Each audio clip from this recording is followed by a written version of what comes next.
Consult an advisor or conduct your own due diligence when making financial decisions. General principles discussed during this program do not constitute personal advice. This program is furnished by Dentist Advisors, a registered investment advisor.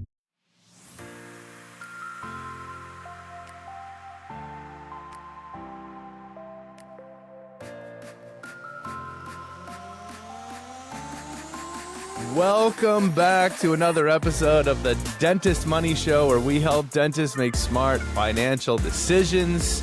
I'm Ryan, and I'm here with Matt and new guest, Cody Barris. Is this new for Cody? Cody, Yeah, welcome. Second time for Cody, I believe. Number 2. Yeah. Cody's a Well, natural. technically, Cody did 2 cents with us a while back. Okay. And we pulled him up to the big leagues. Yeah, guy's a natural. Yeah, he's batting 1,000. Is that what they say in baseball or soccer? Or? That'd be amazing if he was batting Badminton? 1,000. Yeah, that'd be Is sweet. that badminton? Is that hockey?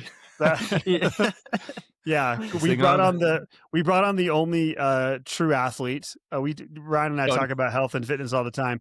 Cody's an actual collegiate D1 athlete. Played hockey in college, and then you actually played hockey? Oh, cool. Man. Yeah, I did for a bit. Yeah. He was team captain for a college hockey team. And then here's Ryan and I like, well, we used to lift weights and now our backs hurt. My back, literally, I'm standing recording this because I can't sit this whole week. I can't. I'm supposed to drive. I'm supposed to go on a road trip for like 6 hours later this week. Yeah, we were getting ready to get started, and Ryan's like, "Man, my back hurts." I'm like, "I'm getting back surgery." Like, you're getting back. We had to bring on the young buck to even things out for us. Dude, you know what's even horrible? This is actually a good lesson, Matt. This has nothing to do with the episode, but this is we never do that. This is related to financial decision-making behavior, though. So, you know, we talked about this forever. I did CrossFit for 10 years, destroyed myself. It was fun. Good friends, good times, good community, destroyed my body. And then for 5 years, I followed a coach, right? Marcus Philly. Shout out to Marcus. For 5 years in my garage. 4 or 5 days a week, consistently for 5 years. Not a single injury. Felt great. Like the way I looked, moved well, which was his whole program. Look good, move well. And the point was I followed someone. This year, had some life transitions, started working out in a different space. I was like, you know what? I'm going to switch to something different. Started doing some kettlebell programs, hired a programmer, a coach, followed it for a while, got bored, started doing my own thing with kettlebells, Matt. I know where this goes. And where am I right now? I'm injured. I'm injured. No. And it's funny because, you know, like you, I've been doing some form of consistent working out for 16 straight years with really no breaks. I probably could, if I actually spent time, I probably could write my own programming or know what to do on a weekly basis. Without fail, when I do it, I mess something up. Yeah. Without fail. And I usually just don't have the time. I get lazy. I just do random things, random acts of fitness instead of random acts of finance. I do random acts of fitness and I get hurt almost every time I do this. And then I just go back and hire a coach every time I get hurt, which I did this last weekend. Got hurt again. It's like, all right, I don't know what I'm doing. Yeah, I got to stop this nonsense. Went back and hired the person I followed for 5 years successfully. So as soon as this heals, I'm back on the old Marcus Philly train. That's where we're going to get back to. So Cody and Matt, we are here to review. This is the fan favorite episode that we do every year. This is the Dentist Advisors Wrapped. For anyone who's a Spotify user, you get your year-end listening data. Wait, don't ask if Taylor Swift was in mine. We're going to start with this? We got to start with our Wrapped? Yeah, we're going to do this? Oh, yeah. Okay, you guys go first. Name something interesting from your Wrapped or a little stat from your Spotify Wrapped listening data from this year. I think the most surprised I was of my Wrapped was they give you now, I don't know if this is new, they give you your listening age. Oh, yeah. Yeah. Yeah, what's yours? I'm mine 31. Was pretty young. Mine was like 25. Oh. Which I don't know if that's a good thing or a bad. I kind of was like, I don't love that, but... Well, no, you listen to... Why? I was going to say, Matt, great question. It's because Matt listens to Taylor Swift. Yeah, so, why did you... Yeah, so here's my top 5 artists. Normally you're like kind of like countryish folk music. So I listen to one of 2 things. It's either if I'm not working out, it is like folk, basically. Like Noah Kahan is my favorite artist. Like Mumford and Sons, right? Kind of those groups, anyway. Which should put you up into the 40s. You think? I shouldn't even. I don't listen to Mumford and Sons that much, but like that kind of brand, right? Or that kind of type of music. This will edit. I'm not like a country guy necessarily. I like folk, and there's a difference. like camp, Noah Kahan. Mountain music is what my daughter calls it. Exactly. Like that's my number one. And so, or it's like hardcore rap. It's hardcore 90s rap. There's no in between. It's very, but here's the thing. I've actually changed it up the last like few months where I've kind of started going more like rock, kind of like back to old school 90s. Like we talked about this Rage Against the Machine. Yeah. I've kind of started going back to some of my roots. Get back to the roots, dude. It's either or. There is no in between. It's either like if I'm driving in my car chilling, it's like Noah Kahan. If I'm at the gym, it is like hardcore rap or like Rage Against the Machine. Okay, young listening profile. Cody, did you have a Spotify Wrapped this year? I'm an Apple Music user, but they kind of do this. They kind of do the same thing. They copy. Yeah. Oh, they copy. I think they kind of copied a little bit. But mine's been consistent the last like 4 years. Right? Oh, same. It's Morgan Wallen. Disney hits. Oh yeah, Disney hits exactly. No, it's Morgan Wallen and Post Malone. And then the third, my wife makes fun of me for this. The third one is the Nemo album. Because the Nemo soundtrack. Because when I'm like working or something, especially in the mornings, like if I get up early and I'm working. It's not even a kid. Okay. It's not even, we don't have any kids. So that's the embarrassing. I can't even I don't even have a kid to use as an excuse to be like, yeah, my kids listen to the Nemo album. No, it's like I put it on in the morning because it's just kind of like nice. Like it's just nice and peaceful. But so you get Morgan Wallen, Post Malone, and then the Nemo theme. Yeah. Well, it's funny. I do have kids, and occasionally when I was like, look at my whole summary, it'll like pop up and be like, also you had this like kind of like stage of your life over the last year where you did K-pop Demon Hunters. And I'm like, yeah, that's my daughter. She's obsessed. Yeah, K-pop, likely story. I don't care though.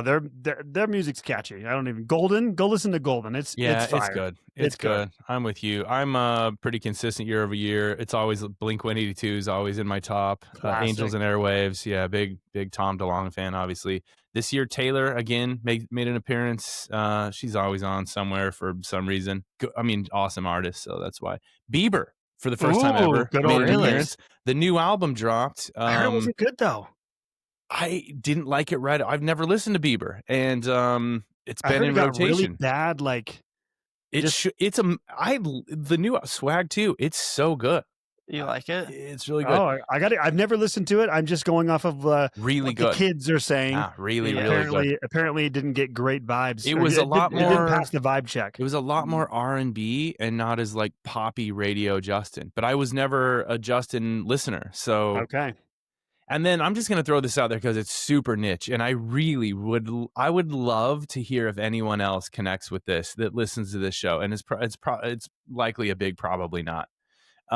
But I OCD listened to one album this year from it's not a new artist, an artist I just discovered called Sleep Token, rock metal genre, kind of a weirder band. I listened to that album still once a day this entire year. So that was like my top artist. All 5 songs were 5 of their songs, top album, tons of minutes. I think I listened for 70,000 minutes this year. Would that be right? Whoa. Holy cow. You listen to way more music than me. Yeah, music's always on. But anyway, if anybody... I listen to more podcasts. Okay, yeah, I go off and on to that. I'm serious though. If anyone, Sleep Token fan, even in Arcadia, the new album, I would love to hear. Okay, really quick, while we're on the topic of music, I just have to throw this out there. And I asked you guys this in a meeting, but you know how Spotify and these other music apps have like shuffle mode, right? You just like play an artist and then it'll go like their radio or whatever. Yeah. I did this probably 2 months ago. I switched over from my hardcore rap and I was like, you know what? I'm going to change it up and I'm going to go back to my roots of like kind of like AC/DC type, hard rock, whatever. And I was like, let's just play Rage Against the Machine radio. Well, I just went to it, changing it up for that workout. So went Rage Against the Machine, Bulls on Parade, of course. And the next song that came up right after was by Incubus. We talked about this, yeah. That lives rent-free in my head. And I was like, I would have never... Out of order. I would have never put Incubus on Rage Against the Machine radio. This is why AI can't replace our jobs. I need someone to like check me. Am I off base when I think they're not in the same genre? No, it shouldn't have been. It's like when my Spotify AI DJ goes from playing whatever it is while I'm working out to one of my sleep meditation playlists, like songs from there, rotating sleep meditation. It's like, Dude, this doesn't make sense. Where were you on that one? Anyway, okay. Dentist Advisors wrapped 2025. We have Cody here specifically, I mean, because he's awesome. It's clearly cut out for this stuff. But also, he helped compile all this data. And this is probably the best year we've ever had in data and visualization and presentation of the data. Really excited to do this. We're going to do this in 2 parts. Today's podcast, which we probably should have said 15 minutes ago, is the this is why they're trying to separate us, Ryan. That's why we don't get to be in the same room holding mics anymore. They're like, you guys can't do this together. This is the qualitative data. So this is a survey we started sending out over the last few years, asking you, our audience, and our clients, dentists, what life is like, vacations, quality of life, expectations met, what you spend your time on, that kind of stuff. So that's what we're going to go through today, is the qualitative data from this survey. It's going to be fun to dig in. And then we'll do another episode on the quantitative data, what the average income, debt load, net worth, that kind of stuff is. So we'll dig into this. If you're following along at home, this will be on other platforms like YouTube. So if you want to see the actual stats that we're going to show you, Matt's screen is going to make an appearance here any second. I also have a little surprise for us that I got a text from a client and friend after we send out the survey that I'm going to read. I'm not going to obviously give his name, but I'm going to read this. Well, I literally told him I'm going to read this on the podcast when we record, because he sent me this text. First? No, when we get to the question, I will. Okay. I'll read his text. So do you want me to share now? Yeah. Let's jump on the screen. Yeah. Let's while you're pulling that up, Matt, I also have to give a shout out to Studi and the marketing team. Oh. They're the ones that put this presentation together, and they actually did a lot of the qualitative work, like the qualitative questions and sending out the questionnaire and everything. They did such a good job. It looks awesome. They did such a great job. That's so cool. Yeah, they killed. That's what I'm saying. This year is the best year we've had in terms of the actual data. I think was as clean as it's ever been. Thanks, Cody and team. And then the visualizations of it all is the best we've ever had. So good. Yep. Yeah. Usually me and Matt were drawing pictures on an iPad. We were just making crap up as we went. We were. This sounds right. And look, here we are. We're still going. So here we are. It worked. Okay, do you want to jump in? Yeah. You want to each just take a page and introduce it? So the first one we're going to look at, this is the total days dentists spend in the office. So we're asking 2 questions here. How many days is the average dentist spending in the office, or how many average days? And what are they doing there? Was this surprising anyone? I think this is the career. The majority, 62% of people, 4 days a week in the office. I think that's the quintessential dental career, 4-day a week. I was actually surprised that, so I'll just read through these. 0 days in the office. I don't understand that. Maybe that's just pure owners. No one's doing any clinical. I was going to say maybe they're, exactly. That's 3.2% of you said no days in the office. 1 day in the office, 1.6%. Where's our 2 days in the office? Is that the teeny one? Is that it right there? Teeny. I can't even read that. Is that the teeny? What is that? That must be. No, that's 6. I don't see a 2 day. I don't know if there are any 2 days. Is it a little one between the 1 and the 3? No one has 2 days in the office. No one has 2 days in the office. I guess no one said 2 days in the office. This is the data you guys filled out. So this is your fault if you broke our system. Just kidding. Yeah. So bottom line, very small percentages on 2 days, 0 days. 3 days is just shy of 9%, which I was a little more surprised because that surprised me too. The 5 day is 20% of you. So, and I don't have this on the top of my head. Maybe Cody, you know this from the data you dug into. Over the past years, the way we've been trending is about 80 to 85% of our clients are owners, and the remaining are associates, non-owners. So maybe the skew of, and I don't know if that's growing, that share of associates and non-owners to owners is growing over the years, or if it's holding steady. I think it's probably pretty similar. But that would probably speak to the higher skewed days in the office. Like earlier in your career, you're just working more days, you're in the office more. So that would make sense to me given our data set, how our clients, like the makeup of our client demographics. But I was surprised that more people aren't doing 3 and more people are doing 5. Not surprised that majority of people are doing 6 or 4 days, 62%. Yeah, that stood out to me too, Ryan. The 4% or the 4 days, 62%. That is about what I would have expected, maybe even higher. But I was definitely surprised that we're seeing over double the responses of 5 days compared to 3. Yeah, really interesting, and it maybe just speaks to where a lot of the people filled this out. I don't know, Cody. Did we have? I don't think we had the actual demographic numbers of the qualitative? I have to say that slowly to remember which one. Not of the qualitative. We have the demographics of the quantitative, and I can give you that. I mean, I'm sure they're pretty similar. You know? Yeah. But I know that. So as far as like the total number of people that were surveyed, there was around like 350 people that we reached out to. I don't know how many responses we got, but as far as total number of people that participated in this, in all the data that we gathered. So between ages 27 and 34, there was 80 participants. And then between ages 35 and 39, there's 104. So you think about it, it's like almost 2/3 of the people that participated in this survey are between the ages of 27 and 40, essentially. Okay. And so that makes sense. That would make sense to me that I guess earlier on in their career, they're working more 4 and 5 days a week. Which is why they saw this email and responded. The other older the 2-dayers are like, I don't respond to emails. Like, we're enjoying our life. I'm not going to respond to some dumb survey. What do you mean? I don't know what this is. Yeah. So that makes sense. I mean, I think this still speaks to what is the career of dentistry, which there are some slides on this too, some questions about income and expectations and is it worth it? So this speaks to it. Let's talk about this breakdown here. If you're seeing the screen, clinical days versus leadership days. Cody, you want to walk us through what this data is saying here? Yeah. So, I mean, essentially clinical days versus leadership days. Clinical days, obviously that's the number of days they're chair side. Leadership days is more of, if they own the practice, that's administrative stuff, maybe looking at, if they look at payroll, doing that, looking more of the business side of things instead of just being chair side. So clinical days, so essentially 6.5% of people that responded say that they do 0 days clinical days. So here's what's which is interesting. Yeah, the 3 and the 5 is flipped in this one. So almost 24% of you said that you're spending 3 clinical days in the office.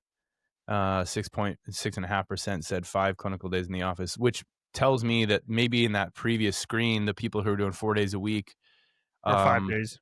Yeah, they might. Yeah, or 5 days. They're spending a day in leadership. Yeah, that's exactly what I was thinking too. Okay. Is that they're this is just total days in office. Oh yeah. 20% saying 5 days, but this clearly this other graph here is showing that, or I think confirming that they're saying, or that they spend part of that 5 days in leadership or like just business working building. on it. Can you click on that again? The leadership days section. Yep. Yeah, there you go. The vast majority of leadership days are in that, basically probably a half day to 1 day a week. Yeah. Spending leadership stuff. That's important, I think, for dentists to recognize that day that they're doing, like that they're having a leadership day. Because you think of how many clients do we have that they talk about like they're getting burnt out, right? And maybe it's because they're like, oh, I'm only working 4 days a week, or I'm only working 3 days a week. But it's like, what about that other day or those other 2 days? How much of the, how much time are you spending running the business, right? Yeah. Like there's an email that comes in and they're like, oh, I need to check on this or this. All of a sudden, that's a whole extra day of leadership tasks that they're doing that maybe they're not really accounting for in their typical work day. I think it's a really good perspective, Cody. I think we hear this quite a bit. People, I think a lot of times, to your point, dentists equate their schedule to just how many days they're chair side, and they don't always think about the business part of it, the admin, the stuff that drains you in a lot of cases for dentists, drains them more than being chair side. So many dentists are like, I got into this to be chair side. Yeah. The leadership admin stuff they weren't prepared for, and I think is really draining and leads to them, to your point, Cody, saying, what the heck? Like, why do I feel burned out when I'm only 3 days a week? It's like, well, you're actually not. You're probably actually putting in, double the hours that you're even accounting for. Yeah. I actually just had a conversation with a client around this exact subject. I think a lot of people probably could relate. They were just saying, yeah, they work 3.5 days a week clinical, but they're still in there 1 to 2 days sometimes just doing business stuff. But for them, it was like the business days felt random. Often it just felt like they were in there doing busy work, catching up. They didn't feel like they were going into like an intentional process or system, moving something forward. They were just like reacting to a bunch of stuff that piled up during the week. So I think this is a whole other subject, maybe a cool one for Christine, actually. Like a cool podcast would be how to get the most out of your non-clinical days in the office. What should you be doing? What should a typical non-clinical business day look like so that you feel like you're doing something. You're moving the needle and pushing it along. I think really quick on that. I think that's such a good point, Ryan, because the clinical days are probably far easier they're easier to define. Like, did I get stuff done or did I not? Yeah. Like you're doing a procedure. Were the columns filled? Did people show up? Columns filled, exactly. Yeah. Did I get butts in the chair? Did I actually diagnose all that? Mm-hmm. So much easier to define those things. The leadership stuff or the admin stuff or the working on the business stuff is so much more ambiguous and kind of like, so I think it's a great point. And Cody, you mentioned the specific example of like, did you just go in and respond to emails all day? Yeah. And then you wonder like, then you listen to a podcast about being an actual CEO and you're like, well, I'm dedicating time to leadership days. It's like, but did you actually, I love the word you just used there, Ryan, use intention. Was there any intention behind those days? Yeah. I think that's a real problem, I think, for a lot of dentists. Yeah. Is they're sitting in the office dedicating time to that, but they don't really know how to do it. Yeah, I agree. Let's get Christine on that for sure. We should. That's a really good call. I wonder if sign her up for content. Yeah, Cody, what's up? I wonder if we could add this next year, but I think a good question to pose would be, what days are more stressful, admin days or chairside days? Yeah. Cody, are you taking notes on this actually? Because you'll be in charge of this again next year. In like 9 months, you'll be working on this project. Data compiler. Yeah. That's a great, every year, Matt and I, when we do the qualitative stuff, we think of more deeper questions and then neither of us write it down and we don't do anything about it. Studio will be like, didn't you guys have things you wanted to talk about or add to this? Probably. Like, yeah, totally. We did. We totally did. Totally did. And then we split it into 5 episodes. Okay. Exactly. Let's keep going. I think that's a great. Okay. Matt, take us to this one. I love this one. I do too. This is talking about vacation, total vacations taken in 2025. We'll break this down. As we've mentioned, if you're listening to this on the road or in your car, whatever, we are looking at visuals. This is on the YouTube. So you can totally check this out. But I'll break down kind of the left side first. I guess we're kind of showing this in a pie chart and a graph. Yeah. Honestly, Studi deserves an award for this. Mm-hmm. This is incredible of how she's done this. Yeah. But okay, so total vacations taken in 2025. I'll start with the biggest piece of the pie first, which is 5+. Am I seeing that right? Yeah, 5+ was so 38% of people said they took over 5 vacations in 2025. Yeah, that shocked me. Which there is a follow-up question here that did come from us last time, because last time we did this, we didn't have the second part of it, which was, well, what's a vacation? What is a vacation? And you and I, how did you define a vacation? Like, to really feel like, to me, there's a difference, and it's kind of one of those things like you kind of know it when you see it, type of thing. Yeah, you kind of know it, you kind of feel it when you're on it. You kind of know when you're on a vacation or when you're not. Yeah. To me, I think there's a couple components to it, and again, there's no exact science here, but I do think duration matters. Mm-hmm. So I don't consider like a little weekend getaway to Park City for me where I can drive an hour away. Like that's not a vacation. Okay. To me, that's just a long weekend. Yeah. I think duration and for whatever reason, distance matters to me. So it's like if I'm flying, it's always a vacation, not for work. But if I'm flying, it's like, yeah, that's a vacation. Yeah. But then, I think duration matters too. So we kind of added, well, before I go any further, what do you guys think? What is your definition of a vacation versus like a like weekend getaway? You get on a plane, yes. If the car ride is more than 3 or 4 hours, yes. And if it's 2 nights. Okay, yours is 2 nights. Yeah, you gotta go. Cody, what about you? I would agree with that. If you're in the car, I'd say more than like 3 hours. Yeah. You're kind of out of your element, out of the circle that you're normally in. And then also 2 nights, I'd say, Ryan. Mm-hmm. Like if it's one night, it kind of just feels like, it's just a fun overnighter, but 2 nights is a vacation. Here's a real example, right? So Cody, you and I live in Salt Lake. Ryan, you're a trader and went to California, no big deal. So you and I, right? So Cody, you and I in Salt Lake get in the car. Of course, like you and I take a trip together. We drive down to St. George. As you normally do. Yeah. As we normally do. So we drive down to St. George, 4 hours away. We leave on a Thursday afternoon and we come home Sunday to St. George. Would you come home and say, I took an incredible vacation with Matt? I mean, it would be an incredible vacation with you for sure. But yeah, I would count that as a trip. I would count that as a vacation for me. Okay, got it. That's interesting. It gets interesting. I don't know if I would categorize that as like, I went on a vacation. Trip though. I would say a trip for sure. So for sure. A trip and not a vacation. Okay. Yeah, I went on a trip with Cody and we had a blast. You know, it'd be interesting too. Maybe this would be a fun podcast. Let's just pretend take notes on this too. Is that like the data around people's vacation habits? I'll bet there's some data and statistics and studies around that. You know, you think back to like childhood, or at least I do anyway. Everyone grew up different, but you know, we would go camping for a few nights, maybe twice a summer, and that was the annual family vacation. You know, maybe once every I don't know, 5 to 7, maybe even 10 years, we'd hit the coast, go to California and Disneyland or something with grandparents. And so I'm just wondering like how the trends of vacationing has changed. I bet there's some studies on like average annual spend on vacations. So we did a podcast. Taylor and I did a podcast. Oh, you guys did? He wrote an article about this. You can check it out at dentistadvisor.com. Taylor did a great job on this. And one data point we talked about in that episode, then the article he wrote, was that since 1950 to today, inflation adjusted, as a population in America, we spend over 8 times more on vacations. Inflation adjusted, 8 times more on vacations and trips than we did in 1950. Really? Yeah. You should go listen to that episode and go read that article, because it's pretty eye-opening how we have changed as a society. It's kind of like how the average like square footage is in housing these days. I was just on the website trying to find this, but I'm sure it's some on there. Okay, that's really cool.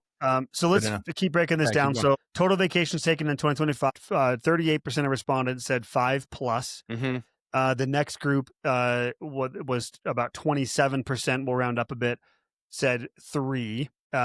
The next grouping was about 16% said 4, and then 12.5% said 2, and then 6.7% said 1. However, so again, the biggest grouping was 5, and then 3, and then so the 3, 4, and 5 took up the big chunk of it. However, to your point, Ryan, we broke this down and said how many of those vacations are under 3 nights? Yeah, less than 3 nights. Vacation. 50%. I'm trying to wrap my mind around this data. So I think, Cody, you might be able to say that. I was going to say, I think what it's saying is for those that took just one vacation. 50% said it was less than 3 nights. Yeah. Yes. And so for those that took 5 vacations, the biggest category, 17% got it, were less than 3 nights. So that it's 3 nights. So of the 38% who said 5+, 17% of those vacations were less than 3. Okay.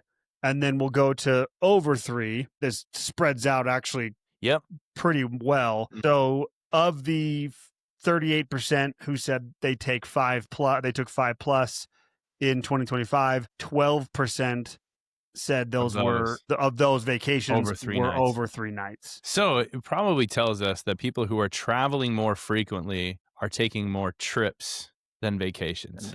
Yes. Yeah. They're experiencing more trips. Quick trip. Quick trip. Yeah. QT. Quick little weekender. Little QT. Which if you follow the data provided by our friend of the show, good friend, Dr. Daniel Crosby, he's coming up at the summit this year again in 2026. Yeah. He's incredible. He talks about this very concept of data supports as opposed to like big splurges when it comes to like happiness and connection with your money. He talks a lot about doing like the value and the joy that can come from smaller splurges kind of spread out throughout the year, whether that be vacations or otherwise. It's kind of interesting. I think there is some truth to that, of as opposed to having one massive trip at the end of the year, let's say, spreading that out over the course of the year and doing more frequent little trips. Yeah. He would say the data supports there being more joy in the latter. In the more frequent like trips. Not every weekend, but he talks a lot about like still having gaps, like the importance of having gaps between your splurges. But there's truth to saying I did 5 or 6 like smaller splurges throughout the year. Yeah. For vacations or trips. Yeah. Versus like one all out like 2-week thing. Yeah. I mean, think about it though. When you plan one gigantic trip a year, maybe that's all you like to do, or maybe that's all you can do. Who knows? But there's a lot of variables that can affect that experience. Like, what if you got the flu that week? What if it was raining in the place that you thought was going to be sunny the whole time? Pressure. Or there's just like weather and sickness, and maybe that's the week that airlines shut down, or maybe that's the week that island you were going to had an outbreak. Like, who knows? There's so much pressure that has to, like, that big huge vacation has to perform versus you get away a little bit more frequently. So I like that. And think about we just did this on 2 cents. Still in the dental space on average, or across the board. I don't have it in front of me, but something like still like 70+% of the dental space is a one location, and a good chunk of those is a single provider. So if you think about it, it's hard. It's really difficult for a single provider, single location to take a big splurge. Like I just had a client I talked to the other day. He is a solo producer in his solo practice. They decided to take a 2-week vacation last year. That's big. And right. And then 6 months later, what happened? They were like having trouble filling seats or filling the chairs. And he said, we obviously realized our recalls 6 months later for having 2 weeks off were completely empty, which makes sense. I think this actually verifies that it's more likely, especially with majority of the space still being single provider, single location, that you would do more frequent, like less than 3 night, longer weekends than you would do like big splurges. I think that tracks actually. Yeah. That makes sense. Anything else you guys would say on this data for vacations? Anything that surprised you? I would just add one thing. I think about, you think about when you're a kid. For some of us, that was more recent than others. But when you, whoa, dude looks right at my strays over here. When the young buck over here with the guys with the back problems, he's just throwing. As I'm like standing up, like pacing side to side, I'm like lifting one foot up on the chair. I'm texting my doctor right now, like, "Hey, man, we still on for surgery?" Or go ahead, Cody. Go ahead. Yeah. When you're like a little kid, when you think of the vacations that you took, I feel like a lot of times you think about like those core memories that you have. It was like the hotel swimming pool. I was just going to say that about my own kids. And don't get me wrong, like the big vacations are fun. Like going to Hawaii, no one would ever deny that opportunity. You think as a kid, there's these memories that you have, and most of the time it's not these big, huge trips. It's just like you're swimming in the hotel swimming pool with your siblings, or what I mean? Like little things like that. My kids say that all the time about these vacations that we took when they were little, and we had no money to do these things. It was very hard and stressful to pull off. And it would be like, restaurants or the beach, or we'd get on planes or go to Disneyland. They'd be like, remember when you were throwing us in the air in the pool, and then we watched Disney Channel and ate cereal in our hotel? That's their favorite part. And I'm like, yeah, I guess we could have just gone down the road and done that. So, gone camping. Yeah, you're right, though, Cody, for those of us that are younger. Just kidding. My kids are the same way. That's totally and it speaks to the simplicity. That's a whole other thing with like little kids. And anyway, good point. Okay, what's this? All right, Ryan, this is rotating back to you. Here's the question. The question is two different questions. Yep. Yeah. One question is, how fulfilled do you feel at work? And the other question was, does dentistry provide the lifestyle you expected? I love this slide because I think maybe the next one or two later feel a little contradictory, which I think is worth just being interested in and diving into. So this one, how fulfilled do you feel at work? This is presented, if you're seeing this in, what are these diagrams called? They're like word bubbles. When the more frequent the response, the bigger the bubbles are. The bigger the bubble. Yeah. So the biggest bubbles here, 0 to 10. That's the scale, by the way. 0, unsatisfied. 10, extremely satisfied. The biggest bubbles are 7 and 8. Not 6 and 7, lame. 7 and 8. Do not. 7's the biggest, followed by 8, and then followed by 6, and then 9. So we're seeing basically 6, 7, 8, 9 being the most frequent scores, and the smallest ones 0, 2, 3, 4. 10's bigger than 0, 2, 3, and 4. It's almost the same size as 5. So what we're seeing from this, that I feel this reflected in the average conversation with the average client, is people are satisfied with the career of dentistry. The next question is, did it provide the lifestyle you expected? We can bounce back to the other one real fast, but It is 87% of people said yes, dentistry did provide or does provide the lifestyle I expected. 13% said no, which would be interesting to dive into. By the way, if you're listening to this and you answered any of these that maybe might be in the minority, like if you're one of the 13% who said no, message one of us. Ryan at dentistadvisors.com, Matt at dentistadvisors.com. Cody, what's yours? Mine's cody.barris@dentistadvisors.com. Ryan, now who's just throwing. Do you want to throw out our cell phone numbers too? Or? Yeah, socials. Yeah. I was just like, I email one of us. It's like, why, if you were one of the 13%, in what context would you say that dentistry does not provide the lifestyle? But this is in line with what I experience from clients and talking to dentists, and it's still what I believe about the industry and the career, which is still a worthwhile career that provides what you're going to want it to provide. It's going to be cash flow heavy. It's going to be high income. It's going to be shorter work weeks the older you get. Nothing surprising here that stands out to me. What about you guys? Go ahead, Cody. Yeah, I was going to say, it is cool to know that people still enjoy doing dentistry and like it provides the lifestyle that they're hoping for. I mean, essentially what this is saying is you ask 10 dentists, 9 of them are going to be like, yeah, you should do dentistry. Like it's provided a great lifestyle. So that 13%, I would be curious to know why, and I'd be curious to know what their expectation was going into dentistry. Like, did they have in mind, their neighbor that was, he's like 50, he's working 2 days a week. He's kind of, he's been in his career for a long time. Is that what they pictured? Yeah. And currently they're early in their career and they're like, yeah, this isn't what I was thinking. A grind. They're in corporate. They're 6 days a week or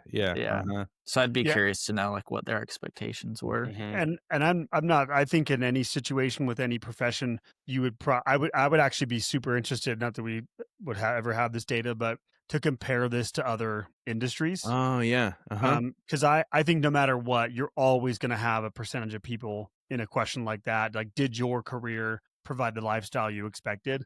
I think you're always going to have some no's no matter what. But I would venture a guess that this result in dentistry specifically is got to be in the top. I was going to say it's got to be higher. It's got to be higher than most professions. Yeah. The other thing I wanted to point out, we mentioned this earlier, but I think it bears repeating here, is the data from the respondents skews younger. So this is saying even younger people, like the younger professions in dentist or the dentists, are still saying they're extremely satisfied, or close to being, they're 7, 8, 9s are the biggest bubbles here. And then almost 90% saying that it provides the lifestyle they're expecting. That's important, I think, for the young dentists to hear. Like, these are mid to late 30s, early 40 dentists who are saying, yeah, this is still a killer profession. They like what they're experiencing. Yeah. That's a good point. I just asked chat, for whatever this is worth, if there's any studies or data on industries with highest career job satisfaction. I could click on a lot of these links here, but the top one was science and pharmaceuticals, which does include medical. They this survey that they cited had the highest overall job happiness of about 92%. What are we at? 87%? 87. Where did financial advisors fit in there, Ryan? It's actually advisor, advertising, PR, accountant, legal, and marketing. So finance is usually like mid to mid high satisfaction. It sounds like there's probably some data out there that backs that. I think this makes total sense, actually. Yeah, so I agree. Okay. Moving on to you, Cody. Yeah, so this, talking about work-life balance, the question that was posed is, do you feel like you have a healthy work-life balance right now? 80% said yes, 20% said no. Is this the data you said, Ryan, that you think? I think it's it might be the next one, because this one actually still falls in line pretty much with what I would have expected. Got it. So 80% of people saying that it fits, that they have a healthy work-life balance. Yeah. That fits. Again, you look at the average days work per week, you look at where income or averages are, overall satisfaction, 80% of people saying, I've got a good work-life balance. That's a lot of why people get into dentistry, and they for good reason. You get that kind of balance out of it, for sure. Yeah, totally. Or the opportunities there, for sure. Yeah, it doesn't surprise me. Do you think part of this too, of these questions like this, obviously it's all, as we've already highlighted, like it's qualitative, it's just opinion-based, but I feel like part of this too, this one in particular, is personality as well. Like I think there's a huge personality component. Maybe how are you thinking about it? What comes to mind? Well, I just feel like I think there's certain personalities that like no matter what you go into, you're not going to feel like you've got work-life balance. Sure. Yeah. Because you don't want it, maybe. Like I know you've talked about a personal client and friend, Ryan, in the past, but I wonder, I think there is a personality component here. I also think the last two things we've talked about, this one included, expectations are a huge factor here as well. Like, what did you expect getting into this? Yeah. That's a huge part of this. Yeah. What do you expect? Yeah. And, it might be phase of life. Again, the demographics of who answered, it could be phase of life. Sometimes it's different phases of life. It's harder to find meaning, purpose, fulfillment, or even time outside of work or obligations. It's just phases, sometimes seasons of life. But this data lines up with what I would have expected. I think it's the next one. I keep saying. Well, Cody, there's another question on here. Yeah, you want to hit? Yeah. So the question that was posed is your income a fair reflection of the work you put in? 28% said no, 72% said yes.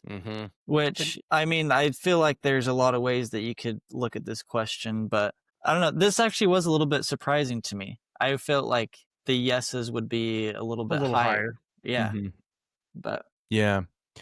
Again, if you're listening and you're one of 28% of people who said, no, income is not a fair reflection of the work I put in, call Matt's personal cell phone at 2 a.m. What's interesting is the gap here, to your point, Cody, there's a bit of a gap, a pretty significant gap, 15% gap of people on the last data point we hit. What was it? 87% said it's provided the lifestyle they want, but only 72% are saying it's a fair reflection of the work they put in. Of income. So there's a 15% gap there saying, I've got a lifestyle I want, but I'm working way too hard for it. For the money I'm getting. Yeah. It's kind of interesting. That is still pretty in line. Those two start to differ, the points you just mentioned, Matt, but still pretty in line, I think, with what dentistry provides. We moving on? Yeah, where's the one that I keep saying? Maybe it's 2 slides from now. You keep teasing it. This is the one I'm pulling out the surprise email. Oh, you are? Okay. The surprise text. Cody, read us through this one. So these questions I love. They're kind of funny to me, I think. Yeah. The first one is, do you get more satisfaction from saving or spending money? 79% said saving, 21% said spending. I wonder how true this is. Liars. Can I read the text? Yeah. So a good friend of mine and a client of ours texted me right after, this is back in early November. And this is what he says. I'll read it exact. Ryan, don't cut me off like you always do. Just kidding. I always have questions and I just did it. Cody, we make jokes because Ryan and I have done this before where we go to read something and we did a Q&R one time and I was like, this is a long question, Ryan. I got to read it. We literally couldn't get through it because Ryan just kept cutting me off. And I'm like, wait, what do you think I mean by that, Matt? And let me share the story. So I'm going to read it word for word, and I will tell you when I'm done. Lips are sealed. Go. Okay. He says, I just took the benchmark survey you guys sent out. Do you get more satisfaction from saving or spending? Isn't a good question. There isn't a black and white answer. I'm satisfied spending money if I know I've been saving, especially if I've saved for something specific. It's satisfying or rewarding myself. I'm satisfied saving money if I know what the purpose of saving is. But I would say that spending just to spend doesn't make me, quote unquote, happy. The two are inextricably linked in my mind. I thought that was awesome. I thought that was a really good nuance to add to this. So I told him, this is really good nuance and we're going to talk about it on the podcast. Any thoughts you guys have on that? Can I talk now? Yeah, you're good. I stopped. Am I good? I'm out of the penalty box. No, just kidding. That's really fair. We never get through anything. Yeah, Matt, you're the quote guy. I think Daniel Crosby, part of his presentation in our first Dentist Money Summit, 2024, didn't he talk about the intentionality behind spending and like satisfaction and happiness? Do you remember that? I just remember generally. Yeah, you always remember exact quotes, but no, I don't have an exact quote on it. Just remind me of that. He does talk about the difficulty of connecting your money with your spending and that providing joy. And he talks a lot about the data around the 3 main categories. I think this is what you're getting at, Ryan, where he talks about the 3 main categories of spending and being directly correlated to happiness. And that being spending on experiences that create novelty in your life. So like travel. he talks about the second category being outsourcing things you don't want to do. So things like doing laundry, he used that as an example, or, whatever it may be, some task at your home or at work you don't want to do, paying to outsource and buy your time back. And then the third category he talked a lot about was spending on other people, specifically like charitable endeavors. So I think that's what you're referring to, like that spending data. Yeah, where it goes kind of to your client's point, like if it's to something intentional that they mean to do, I think and we find this in ourselves and our client experiences and probably lots of data too, which is when you go through life and it's easy to get here years and years and you just find yourself, your budget's like higher than it used to be by a long shot, and you just have like high payments and you're spending on a lot of things, and it might have been a product of your environment. You kind of just slowly did what everyone around you does, your neighborhood, friends, family, whatever.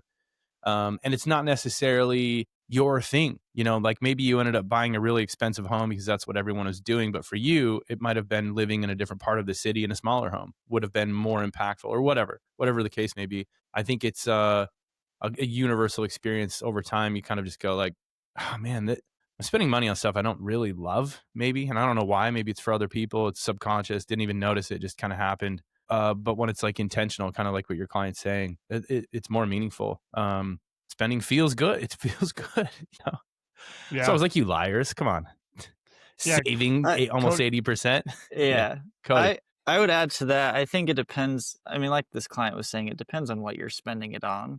He used interesting wording in that text that he sent you, Matt. He said that spending your money on something that you've saved up for is rewarding. And I feel like maybe thinking of some spending as being rewarding versus satisfying is maybe a different way to look at it, right? Like saving money is satisfying, but then he puts in quotes rewarding myself. Yeah, like saving money is probably more satisfying, but spending money is probably more rewarding. To be like, I saved up for this, I'm gonna like buy this and treat myself. Yeah. Totally. I'm going to say this too. I think he say something about saving money when I know where it's going or I understand what it's for? Wasn't there a line about that? I'm satisfied saving money if I know what the purpose of saving is. Data supports this too. Yeah, and I think there's a lot of people who put money in 401k plans or into an insurance policy or a bank account, and it doesn't have a goal, or it's not clearly defined, or they just simply don't understand what it is. Even if it's good for them and it is like a really good move, it can feel very unsatisfying because they just don't understand what or why, which, maybe this data speaks to a type of dentist who has chosen to hire a financial advisor where their decisions of where money goes is very clearly defined and explained. Dentists probably have like half a dozen to 10 different buckets of money that they're putting things into at all times. And so maybe this speaks to the data of a client who understands clearly why their money is going to these different places and what it's for, and the meaning and purpose behind it. I thought that was really insightful too. Yeah, one thing I want to mention here, and then I know we got to move because we got to make sure we're getting to all the data here. But I think it's one thing that worthy of pointing out here is one of the underrated challenges with money and financial planning specifically is there's such that in most cases, in the traditional sense, there's such a binary here of like, I'm in accumulation mode. I'm planning for the future. I'm thinking about the future. I'm saving, I'm investing. That's all the language and rules are built around that. And then at some point along the way, there's a transition and that's different for everybody, but the rules completely change. And you go into what the CFP would call like distribution mode, right? And now you're starting to like live off your assets, or you're no longer collecting money or capital that's been created from like your human energy and effort. And I think one of the most underrated parts or challenges again of this is learning how to spend properly. Like learn and properly about, I mean by that is like whatever you define, like that's personal to you. But I've seen this with my older clients, Ryan. I know you have too. Yeah. Getting clients to actually spend and enjoy their money after 30 plus years or 20 plus. Yeah. I see this with my dad, and it's like, what's the whole point of this? The whole point is to spend your money and enjoy the hard work. And I really do. When I see this, I think people are lying when they're saying 80%, maybe it's a selection bias. But I honestly, sometimes my ears perk up or red flags go up a little bit when I only see 21% say they get satisfaction from spending. I will be honest. I'm like, that's a problem. If it's not now, it's going to be a problem in the future. Very good point, Matt. How often do we run into dentists who actually, believe it or not, have a hard time spending money even when they have plenty of it? So many. Yeah. Yeah. Really common, which directly impacts life satisfaction, career satisfaction. Because if you don't get to put the hard-earned money towards something fun or fulfilling, it can't just be numbers on a screen. It can't be. Yeah. Die with zero, right? Is that the... Yeah, Bill Perkins. Yeah. It's coming up a lot lately. It is. Yeah, that book's making the rounds. But yeah, interesting data here. The next question on this, would you tell your younger, this is interesting, would you tell your younger self to pursue your current career or do something different? This tracks with the data so far. 83% said they would rather they would tell their younger self to pursue dentistry. Only 17% said they would do something different. What are you guys, Cody, what are your thoughts on this? Yeah, I think it's interesting. The stats on this question are actually the exact same as if you go back to the previous question where it says, does dentistry provide the lifestyle you expect? The numbers are the exact same. And so, which that makes sense to me. Like 83% of the people said dentistry provided the lifestyle they expect. Mm-hmm. Those same 83% would probably tell other people to pursue the same career. So yeah, it's a good point. It tracks. It tracks. It makes sense. Yeah, I had to go back to these slides when we were talking. So I'm like, where did I see some contradictory data? And I think it was a little bit before that was different. But again, this is all in line. I think this shows that overall, with some exceptions, and the nuance of those would be interesting to dive into. Overall, I think the career of dentistry is satisfying to most people.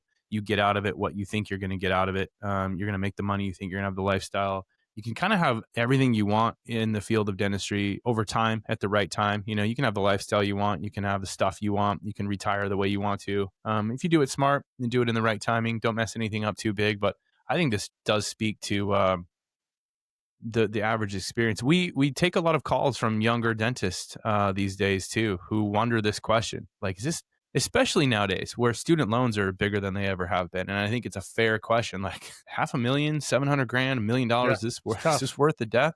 Tough. It's a different situation than your peers who are 20 years older than you, but I still think that these stats hold and speaks to the value of this career path for sure. And real fast, the longevity of this career path too. It's not even reflected in here probably all the way, but the longevity of a career, that being able to stay in something you're an expert at and have done and have control over for a long time, is extremely valuable the older you get. So, yeah. I was encouraged to see this just with the landscape of dentistry as a whole, with the fear mongering that is done by bad actors in the space.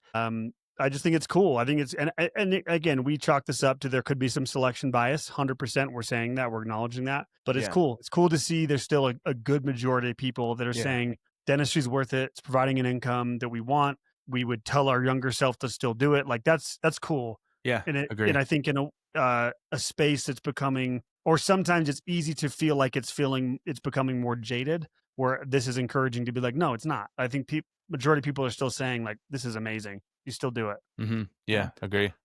I'll add to something that Ryan, you mentioned earlier, that like it is satisfying to be an expert in your field. And that, I mean, dentists they're an expert, and it takes some time. Like, like you're talking about, you got years of school, and then when you start working, it takes some time to really be proficient at that. But there's a quote that I've heard. I actually heard it from Jake. I don't know who he was quoting himself. So I'll quote Jake on this. But he always says that you can have whatever you want. You just can't have it all at once. And I think that's important to realize, like, as a dentist, it is a satisfying career.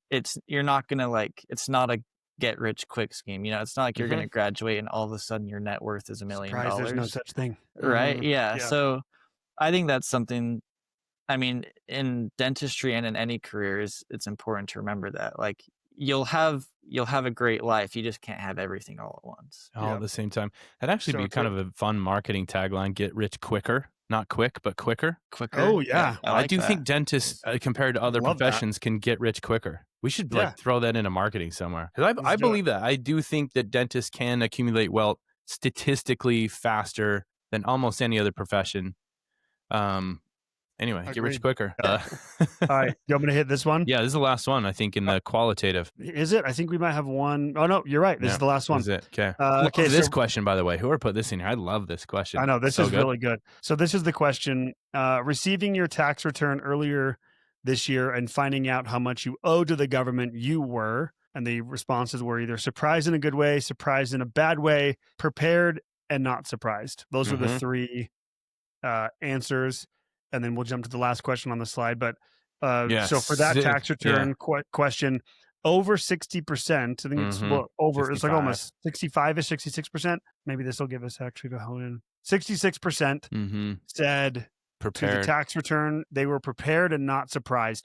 How do you guys, what's your response to that? My 66%. Response, dude, this is how most people are. So to me, this speaks to the reality of most dentists' lived experience with taxes, which is very contrary to all the social media stuff that we see these days with like tax evasion strategies and, oh, did you know if you put your entire business into this thing that you'll never pay taxes again? And why isn't anyone else doing this? This is crazy. The guy with the weird hat on TikTok said it. Like, to me, this speaks to the actual experience of most dentists. They do what they can. They for the most part have a pretty clear picture and a heads up of what's going on with taxes. They're fairly understanding of and in control of what levers and buttons they can push to lower their taxes. And then it is what it is, and they pay their taxes and they make a ton of money and they move on. I think this speaks to really how it is, and the stuff you see on TikTok, like, did you know this crazy secret that for some reason, every dental CPA in the whole country's never heard about, but the guy on TikTok knows about who sells life insurance, crazy, knows about. Shocker. Yeah. So like, I like this because this calms down the social media avoid taxes story that everyone rightfully gets, really amped up about. But I like this. I am a little surprised it's this high though, compared to how much people hate taxes and complain about it. But I think this is good. I like this stat. It surprised me, but I like it. Yeah. Cody? Yeah, I was going to say, focusing on that, I mean, it's a small percentage. It's like less than 20% said they were surprised in a bad way. And I don't know. I mean, that can mean a few different things. My assumption is that they are, they're paying more taxes than they think that they should. I think it's so important to remember to just like, don't do anything crazy when you see that number, right? Like, don't be like, oh my gosh, we got to do this strategy, or we got to, try and do this profit sharing, or, throw all my money into my 401k. And like, make sure to look at your whole financial picture, like years ahead. Don't just look at your tax bill today, because that could significantly affect your financial plan. So. Yeah, I think that's a good point. I think another reason why this could be, again, I was a little bit surprised too, Ryan, that it was as high as, going on 70%. So they were not surprised. But of the portion that, whatever is 18% or whatever that said they were surprised in a bad way, I think another part of that is possibly just the quality of CPA that's out there sometimes that we see. Because one of the biggest concerns we hear from dentists is they're not doing actual planning throughout the year, and then by the end of the year or going into the following year, they're like, "Oh, I owe $80,000. Like, why didn't you tell me this back when you had my projections in March?" So I think there's a pretty decent portion of dentists out there too that are like, "I have no clue what's even going on. I just am told by my CPA by the end of the year, like, here's what you owe, or here's what your bill is." So I think there with that kind of problem easily solved by having some more proactive CPA. But I think that is probably a portion of that 20% or so. Yeah. That's going to totally be a reflection of some parts of the accounting industry out there, which probably overlaps with some people's experience either doing financial planning on their own or with a financial planner that's just not that involved with their whole picture and their CPA. So, and part of that group might just have earned way more money than they were expecting to. Yeah. Say congratulations. Congrats. That's awesome. Yeah, that's awesome. Last question. Yeah, I'll do this one. How stressed are you about money? Average score 0 to 10. And one being not stressed at all. That threw me off. That makes sense though. 1 is not stressed at all. 10 is extremely stressed. Average answer 3.89. Yeah, 3.89. We didn't get any ones. Is that what this means? The minimum answer was 2. So no one said not stressed at all, which, I mean, I don't know how you be an adult and never be stressed about money. Even very wealthy people are stressed about money. It's for some reason or another. Yeah. And we did get some 10s in there. The average being 3.89. That feels to me like a pretty average. That seems lower than I think what the average person might feel out there, especially the average dentist. If we know from the ADA, the average dentist retirement age is approaching 70 years old. And that was data from a couple of years ago. And then we know the conversations, dozens of things dentists have to face in addition to good clinical skills and patient skills.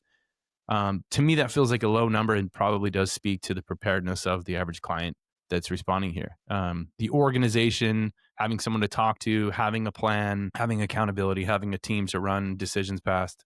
I think that number's lower than the average dentist feels out there who doesn't have help, in my opinion. Yeah, I would totally agree. I think this is a result of some selection bias for sure. With the respondents either being clients of ours or just listeners and like they're engaged with our content. Yeah. So I would venture a guess this is probably a couple of points lower than the average dentist. I would guess. If I had to guess, I'm totally making this up as I do with a lot of things. I would guess that if you just said what would you think the average dentist would answer this? I was going to say between 6 and 7, but I just can't. I'll say 7. I'd say they would say 7. I hate it so much, guys. I hate it. Yeah, but I think you're right. Well, and I think, how many new dentists contact us per year? 400 plus, 350, 400, range, somewhere around there. We have these conversations. Matt and I field most of them these days. When people are coming to us, having done their own financial planning or investing by themselves, or having financial advisors who, like a lot of our industry, are mostly maybe just selling something, or they work for a bank or an insurance company. They're not super involved with things, or they have whatever. I do think the stress levels of the average dentist contacting us for the first time out there in the wild, the dentists in the wild, I think they're more stressed than a 3.89, and 6 or 7, I think would probably be right. I do. What do you think? Jokes aside. I was going to say, I just looked it up, and I mean, this is just what the internet says, right? This is just a quick answer. I believe it. But it says that on a scale of 1 to 10, based off of surveys that have been taken, it would be in a range between 6 to 8. Okay, that'd be a better range than 6 to 7 for sure. Yeah. So, I mean, it says because the main thing is high student debt. Like that's something that weighs on most dentists' shoulders. So, and as we've mentioned many, many times, I think it's a high student debt for sure, debt in general. But I actually think a lot of dentists out there in the wild, as Ryan would put it, don't have a focus on liquidity. Yeah. And building liquidity early and often in their career. And I think that adds to a lot of stress for people, and just not being organized. Yep. Huge. Yeah. That contributes to no liquidity, and being unorganized, just not knowing what's going on is so stressful. Yep. Agree. Oh, let's wrap it. Let's wrap the wrapped. Let's wrap our wrapped, guys. Okay. We intentionally said we're going to do 2 parts because we knew we were going to yap and not end up not do. Only 2 is a win. 2 is a win. We have one more to do, so we'll see. Think about think about the audacity that I had when we got on here, and I was like, "Hey guys, you want to do 1 episode?" That's insane. That was pure insanity. My gosh, just insanity. Matt, last year when we were doing this, we were sitting at a resort in Nicaragua, and we literally did 5 episodes because we could not stop talking. We were so happy, dude. We were just having so much fun. Sitting in this living room, looking at the beach, and we're like, "Let's just talk forever." No one cares. 45 minutes in, they're like, "Should we just do another episode?" Like, no big deal. So this is more organized. We did well. Final invitations. I'll say thanks for tuning in. Thanks for participating in this, being a listener, being a client, being a friend of the show, giving feedback. It's awesome. We super appreciate it. If you ever want to have conversations with us about this, you can book a free consultation and chat with one of us, dentistadvisors.com. Matt, any other invitations as we wrap this up today? No, I think you nailed it. I want to give Cody last words since he did the hard work. Yep. No. Yeah, thanks for having me. This is a fun project. I'm grateful to be on the podcast today. Yeah, you did a great job. You and the team killed it. Thanks, dude. Notice how elevated this became when we got Cody way involved. Better. Way better. I don't know about so much better. Duly noted. Yeah, noted. Yeah. It's like a mediator, Matt. We brought mediator on. And the data, it's just cleaner. It's just better. Yeah, everything's better. Thanks, Cody and team. Cody and team. Sure. All right, guys. Thanks for doing this. Catch you next time on another episode. Bye-bye. Yep.